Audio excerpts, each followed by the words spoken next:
Hello. இன்றைக்கி நம்ம பார்க்க போகிற டேர்ம்ஸ் வந்து ரெண்டு. ஒன்று வந்து ரிஸ்க் அசஸ்மெண்ட் ப்ரொசீஜர், இன்னொன்று வந்து ஃபர்தர் ஆடிட் ப்ரொசீஜர்ஸ்.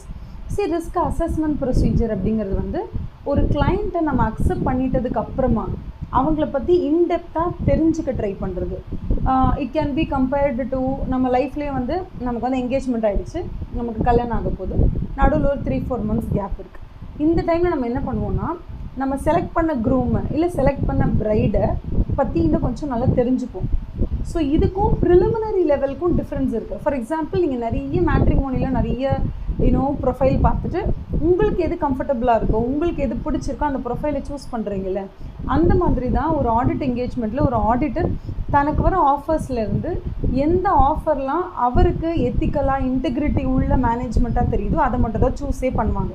அப்படி சூஸ் பண்ணுறதுக்கு முன்னாடி என்னென்னலாம் வந்து அவர் ஃபில்டர் வச்சுருக்காரோ அது எல்லாத்துக்குமே you call it as preliminary level. ஓகேவா?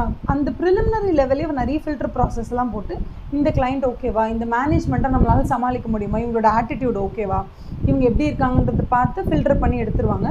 எடுத்ததுக்கப்புறமா ஒன்ஸ் இவங்க தான் நம்ம கிளைண்ட்டு, இவங்களுக்கு நம்ம தான் ஆடிட்டர்ன்றது ஃபிக்ஸ் ஆகிடுச்சுன்னா அதுக்கப்புறம் ஃபர்ஸ்ட் ஸ்டெப் என்னென்னா getting to know the client. இந்த கிளைண்ட்டை வந்து நீங்கள் எப்படி தெரிஞ்சுப்பீங்க அப்படின்னு கேட்டால், உள்ளே இருக்க இன்டர்னல் கண்ட்ரோல்ஸ், அந்த மேனேஜ்மெண்ட்டை பற்றி தெரிஞ்சுக்கிறது, அவங்களோட பிஸ்னஸ் என்வாயன்மெண்ட்டை பற்றி தெரிஞ்சுக்கிறது, இது எல்லாத்தையுமே தெரிஞ்சுக்கிறதுக்கு you have to apply some procedures.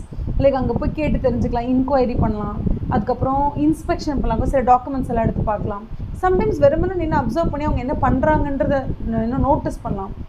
So இந்த மாதிரி இன்கொயரி, இன்ஸ்பெக்ஷன், அப்சர்வேஷன் அப்படின்னு சொல்லி அங்கே வந்து நம்ம என்ன பண்ணுவோம்னா, ஃபர்ஸ்ட் வந்து these are the assessment procedures where we are trying to assess the risk. அங்கே எவ்வளோ ரிஸ்க் இருக்குது, என்ன ஏதுன்னு அந்த என்வாயன்மெண்ட்டை பற்றி, அந்த கிளைண்ட்டை பற்றி கொஞ்சம் தெரிஞ்சுக்க ட்ரை பண்ணுறோம். So that is called as risk assessment procedure.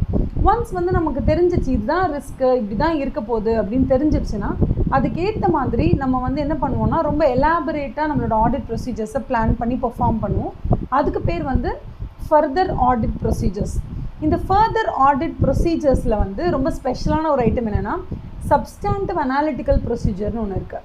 இது என்ன மேம் சப்ஸ்டாண்டிவ் அனாலிட்டிக்கல் ப்ரொசீஜர் அப்படின்னு கேட்டிங்கன்னா, இந்த அனாலிட்டிக்கல் ப்ரொசீஜர் எப்போதுமே நமக்கு எப்படி யூஸ் ஆகும்னா, ஃபார் எக்ஸாம்பிள் நம்ம வந்து சம்டைம்ஸ் வந்து சப்ஸ்டாண்டிவ் ப்ரொசீஜர்ஸ்னு ஒன்று இருக்குது, சப்ஸ்டாண்டிவ் அனாலிட்டிக்கல் ப்ரொசீஜர் அதில் மெயினான ஒரு விஷயம்.